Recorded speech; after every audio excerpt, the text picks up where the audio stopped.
My parents lied during Christmas dinner in front of the whole family, but everything changed when I met the bank manager. "Emma never helps us financially," my father announced, his voice booming over the clinking of wine glasses. "We raised her, paid for everything, and now that we need help, she's abandoned us." 23 relatives stared at me while my mother dabbed fake tears with a napkin. My cousin Jessica gasped. My uncle shook his head in disgust. And I sat there, frozen, because I've been sending them $3,000 every single month for the past 4 years. My younger sister, Sophie, their golden child, squeezed Mom's hand sympathetically. "Don't worry, I'll always take care of you," she cooed, though I knew for a fact she'd never sent them a dime.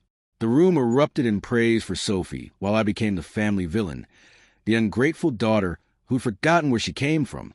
I wanted to scream the truth, but my father's warning glare told me exactly what would happen if I did. So I excused myself, grabbed my coat, and left their house for what I thought would be the last time. But fate had other plans. 2 weeks later, I walked into First National Bank to dispute a charge on my account. The manager who called me into his office was Daniel Chun, an old college friend I hadn't seen in years. We caught up briefly before he pulled up my account. His expression changed immediately. "Emma, I need to ask you something, and please be honest. Are your parents coercing you financially?" My blood ran cold. He turned his screen toward me, showing transaction after transaction, my monthly transfers to their account. Yes, but also something else. Withdrawals, cashier's checks, all made out to luxury retailers, cruise lines, and a company called Premier Investment Holdings. Daniel explained that he'd recently flagged their account for suspicious activity. My parents have been taking my money and funneling it into high-risk investment schemes, promising other elderly investors guaranteed returns. They were running a small-scale Ponzi scheme, using my legitimate transfers to make it look like they had steady income. But it got worse. They'd also opened 3 credit cards in my name, using old documents from when I lived with them. $57,000 in debt I knew nothing about. My hands trembled as Daniel showed me everything. "I can't give you details about their account normally, but there's a fraud investigation starting. You're listed as a victim. The FBI is involved." The room spun. My parents weren't just liars. They were criminals. And they tried to destroy my reputation to cover their tracks, probably anticipating that I'd discover the truth soon. I didn't hesitate.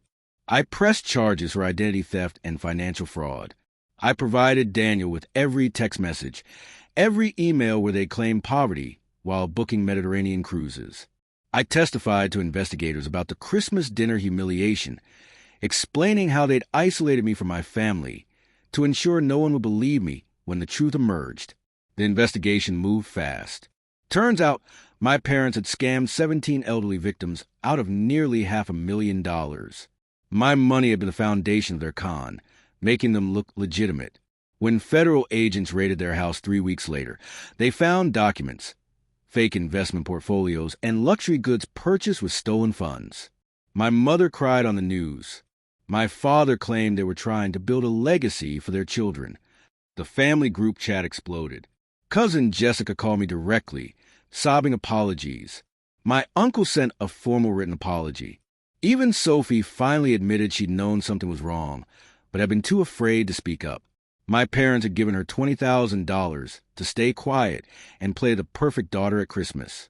The trial lasted 4 months. My parents each got 6 years in federal prison. I got my credit cleared, my money partially recovered through asset seizures, and something more valuable, freedom. The extended family now knows the truth. Every single relative who glared at me during Christmas dinner sent personal apologies, flowers, and invitations to make amends. Last week, I had my own Christmas dinner. 20 people showed up, including Daniel, who become more than just my banker. He'd become my closest friend and advocate. We raised our glasses of honesty, justice, and the beautiful irony of criminals undone by their own greed. My mother writes me letters from prison, begging for forgiveness.